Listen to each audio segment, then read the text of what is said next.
Hi, my name is Craig Bassinger, and I'm the Chief Investment Officer at Richardson GMP, and I'll also head up the firm's internal asset management division. And thanks for clicking on this today. We're just going to give you a brief update as of April 8th of our view on the markets and the ongoing bear and more recently material recovery from the bear. This presentation is entitled Looking Across the Chasm.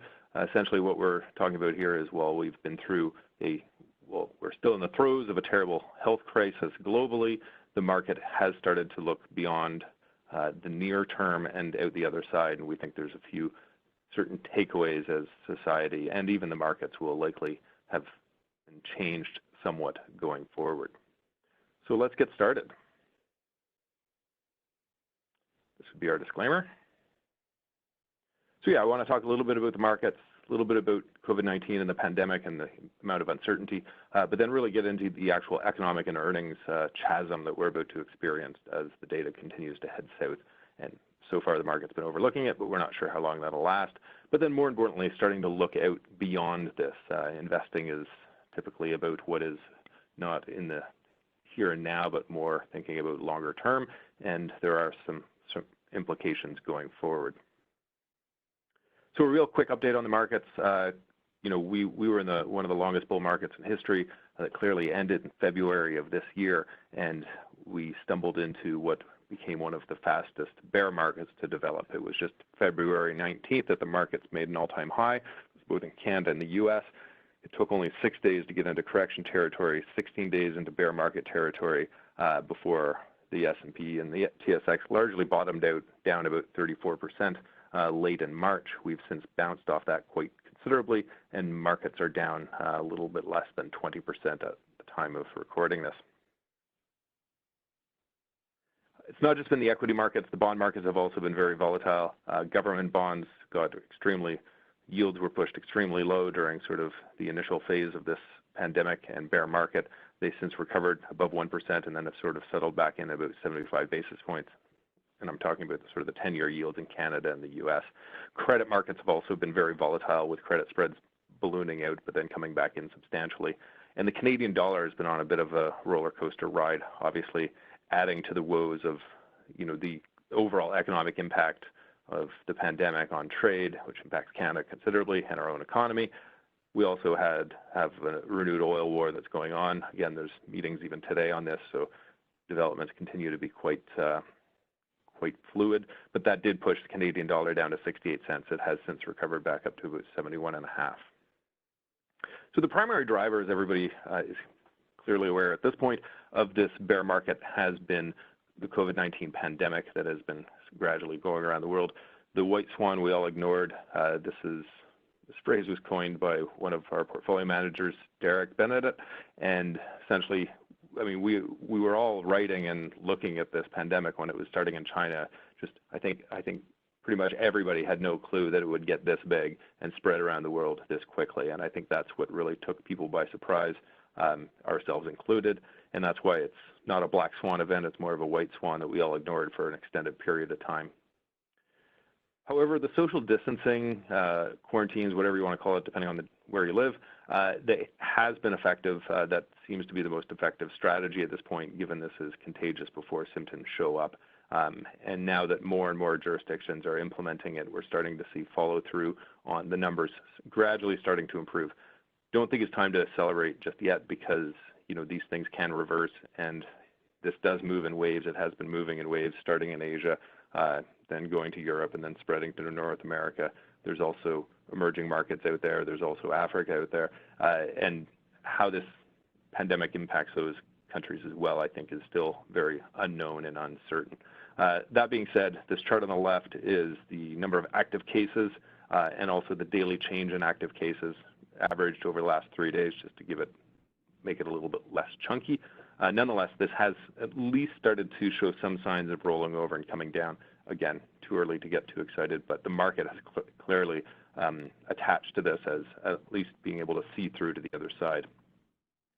This is our sort of homemade graphic where we're just trying to encapsulate, where different countries are, whether on the spectrum of bad to good, as far as handling this pandemic, and also what direction it does appear that they're moving in. And, I think there's more moving to the right now than before, which is encouraging. China, Singapore, South Korea are quite far, but others are starting to improve as well. Again, some of these can reverse. Japan was doing a very good job for an extended period of time and then slipped a little bit, so it's hard to say how that'll progress. But nonetheless, there are more and more places that are actually starting to see signs of improvement as opposed to going in the other direction. But I think it's fair to say, even if the pandemic is starting to at least ease as far as the uncertainty around it and sort of how the path forward is going to be, this has created, this strategy of fighting a health issue has essentially had society putting the brakes on the global economy. Not stopping it, but certainly, slowing it down a considerable amount all of a sudden. And that is just starting to now show up in the economic data. And it is truly data that it has no historical context. This chart on the right is initial jobless claims, and we had over 6 million initial jobless claims last week. We had another 6 million this week. This is in the U.S. We had 1 million. Our unemployment increased by our economy in Canada shed 1 million jobs, which is quite unprecedented as well. It's far off the scale of any past recessions, anything like that. And again, it's not a normal recession. A normal recession has excesses build up, start to spread, contagion in certain parts of the economy, and then it starts to spread to others, and you sort of get that domino effect. This is an abrupt, intentional stoppage or abrupt slowdown of the economy, and so it has, it's creating economic data that will have no context going forward either. But it is flowing fast. This is, again, what people wrestle with is most economic data is a bit backward-looking or delayed, and so the struggle has been to try and find economic data points that are more timely. Initial jobless claims is a weekly data. It's very good. The New York Fed, this chart on the right, has their weekly economic activity, which is quite timely, and again, showing that things are declining at a feverish pace. Manufacturing as well, and this is manufacturing and services. Sorry, this is services from the PMI data. Globally, Eurozone, U.S. fell off a cliff. China fell off a cliff earlier, but has rebounded, which is quite encouraging because they are sort of further along this pandemic process, if you want to call it that, and things are gradually getting back to the new normal. But so far, the market's largely ignored the economic data, and this is what's quite interesting. This chart on the bottom left is a quick scatter graph of daily changes to the economic data. In other words, if it's a dot further to the right, it was a positive surprise on the data that day. There's only a couple of those. If it's on the left, it's a negative surprise on the economic data. And then if it's higher above the horizontal black line, it means the market went up that day versus if it was down, it would be below that horizontal line. What's probably the most interesting is, normally things cluster around the middle, but in a normal environment, better economic data, which would be over here, would have elicit a positive response in the market. Negative economic data over here would elicit a negative response in the economic data, but we've got this. So here are big days where the economic data really disappointed and the market jumped higher, and that's quite unprecedented. Right now, the market is keenly focused on the pandemic and health numbers and not the economic data, which is completely justifiable. We just don't know how long that'll last because at some point the market will pivot and start to focus on the data. Earnings as well, rolling over and coming down. We're just creeping into earnings season. It'll be interesting how the market reacts to, on the ground data as far as what's impacting these companies. We're going to have companies that went from making a lot of money to making a little bit of money to losing money. Yes, it's temporary, and yes, you shouldn't overreact to it, but we're going to have an idea of what it looks like on the ground. So what does this look like on the other side? This is our sort of looking across the chasm of poor economic data and poor earnings data, because if we should look across the other side to have a better idea of where the market's going. And I think right now the market is probably pricing in this. This is what they call a V-shaped recovery. Essentially, the economic data slows down materially in Q2, which is the quarter we're in right now, but then rebounds in Q3 and has a robust recovery. That is the most optimistic scenario. All the government plans and fiscal plans that they're putting into place is really to try and improve that back half recovery. I mean, soften the drop, clearly, but then also improve it so that we recover quickly from an economic perspective, because that will make it much more manageable. And then the policies can sort of do their best to bridge that chasm as best they can. Not everybody, but hopefully most of the economy, which enables the economy not to have any structural permanent damage.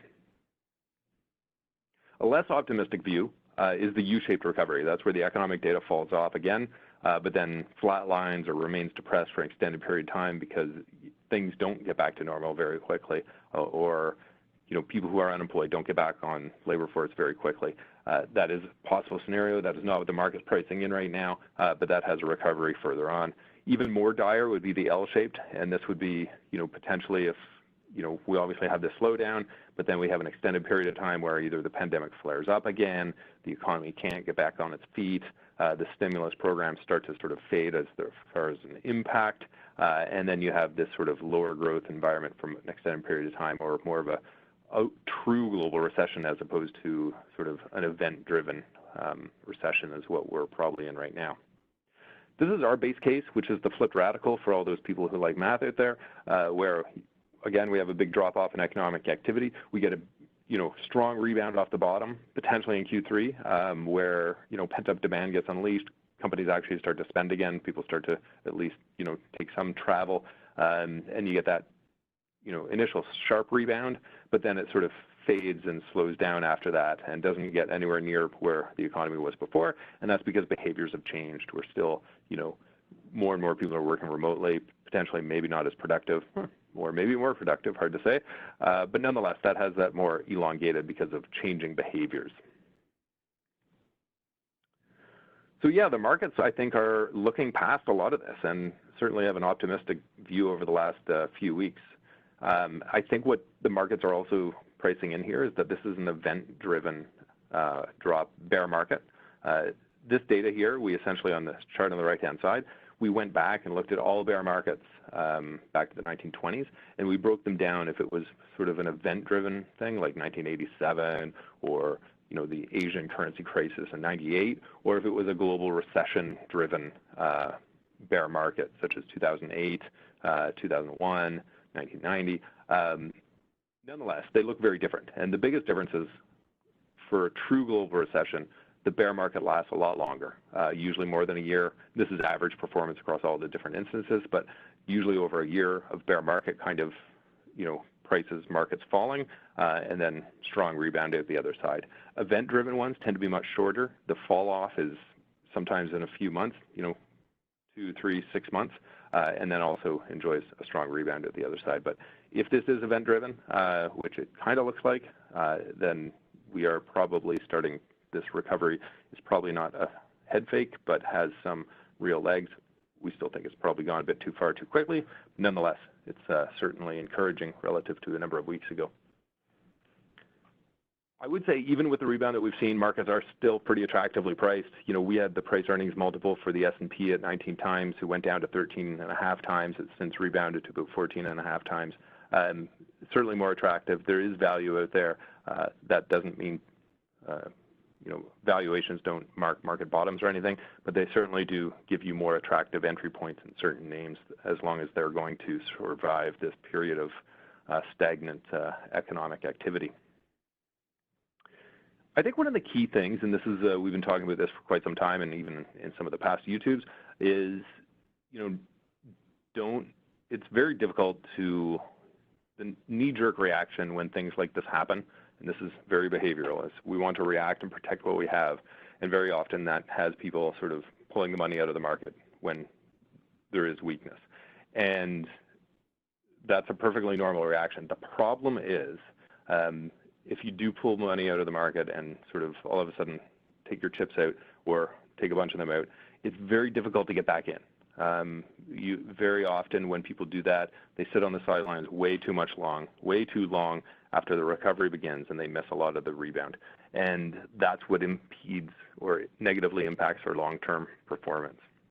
So our suggestion is, one, these are very stressful times, both for society, where we're living, what we're going through. It's very stressful in the elevated markets as well. When you're stressed, you're more likely to make a behavioral mistake. So do your best. as best you can to remain calm. Don't make rash decisions. Try and think long term. Try and ignore the day-to-day. Yes, watch the news. We're probably all watching too much news these days, but it is informative, but it's also very polarizing. So, try and take everything with sort of a bit more of a very objective tilt to it. Things to do during this pandemic: tax loss selling is worth considering. Rebalancing portfolios, because some of them might be out of kilter a little bit after the market moves. Binge watch something. We're finishing up The Americans. Learn something new. Big fan of online courses. It's not just for kids. Or if you are looking to put money to work, there's some things to consider. If you are buying into this market, this is what I think you should keep in mind. To fight the virus, we triggered a recession. The central banks and governments have done everything they can to support it, to soften the economic blow. But the fact is, economic data, earnings data is going to plummet. There's going to be bad data from these two sources for the next few months, even if things are improving. Some companies will go bankrupt and dividends will be cut. We've already started to see that trend going on. This is the number so far this year of companies in Canada and the US that have cut their dividends. But what we don't know is how long it will take to actually contain and defeat this virus. Does it return in the fall? Whether the economy recovers quickly or slowly, these are the big unknowns. Will the market start caring about the economic data at some point? If it does, the market will probably go a bit lower from here after this rebound. Have people's behaviors changed, or won't they? Will it fade into people's memory? I don't think they will. This was too dramatic, and I think it will, remain in our fabric for a very, very long time. But thinking about the other side of the chasm, that is, and, thinking longer term, 12, 18, 24 months, we're probably going to get, right now, the governments are pouring stimulus on everything, and it's unprecedented, the degree and the magnitude of it all. It is inflationary. However, it's not right now, because the fact is us slowing down or stopping the economy is very deflationary. So clearly there's no threat of inflation near term with so many people not working and or working remotely. But the fact is, if the economy does start to recover, they'll probably leave the stimulus on for an extended period of time to sort of foster the recovery. And at that point, it could start planting the seeds for inflation either 12 or 24 months down the road. You add to that protectionism. Maybe we should make our own, N95 masks. The fact is, they're going to be more expensive. The more people are looking at their supply chains in China and other aspects and saying, okay, maybe we should do more domestically, which I think is good in some aspects, but it will be more expensive, and that will contribute to inflation. And then the degree of debt that is being added to the balance sheets of governments, I think, is going to start to increase some inflationary pressures down the road as well. Not anytime soon, but that could certainly be a bigger problem, 18, 24 months down the road. Certainly worth considering things like real assets. I don't think there's a rush to do it because the deflationary pressure is going to exist for a time being, but certainly something to think about on the other side. Some long-term trends are going to accelerate. Working remotely, I think, will. We've hosted, I think, about 16 client events for individual advisor teams at our firm over the last couple of weeks, and we did it all without traveling, without getting on an airplane, and quite effectively. So I think that working remotely trend existed before. I think that's going to accelerate. Healthcare spending is likely going to accelerate. Some trends are probably going to reverse. Globalization, which I think probably started to slowly peak out a number of years ago, but that's probably going to slow down, or at least reverse in the near term. Travel will be interesting. Gatherings of large numbers are going to be interesting. So, there are trends, if you look at the other side, what it's going to look like, and certainly keeping some thematics in those areas is worth considering for portfolios. I think one of the most important things is, don't do everything all at once if you are deploying or removing or making portfolio changes. When markets are this volatile, timing is extremely critical. So we suggest people sort of work in thirds, if you want to do something, do it some, and have other either price levels or time points where you'll do other tranches of redeploying capital. I think if you're looking at individual companies, balance sheet is now the most important thing, and liquidity for people getting through this. That will fade and things will start to look back on the earnings side. But for now, liquidity seems to be king as far as differentiating the winners and losers in this market at the moment. And leverage is the enemy, either financial or operational. But the fact is, there are a whole pile of mispriced assets out there and different opportunities if you can, you know, if you can weather the volatility and look at the other side of the chasm and look longer term, this is where investors have the capability of having enhanced returns, albeit certainly at a riskier time for the markets. And finally, I just want to finish off with a couple of different things. One, there's no rush. Investing is, you know, very rarely do you have to make a decision today. So in stressful environments, certainly take your time. Try not to be emotionally driven. Move in stages. This mitigates timing risk in making changes. And remember, Q1 2020 is going to go down as one of the worst quarters in the markets in a long, long time. But investing is a long-term journey. It's a 10, 20, 30-year plus journey, and one quarter doesn't make the journey unless you make some really big mistakes during those individual bad periods. And I think most importantly, stay healthy, stay apart. Thank you for listening to our YouTube, and we look forward to continuing to update you going forward. If you have any questions, feel free to reach out to either ourselves or your Richardson GMP advisor. With that, stay healthy and remain vigilant. Thanks, and have a good day.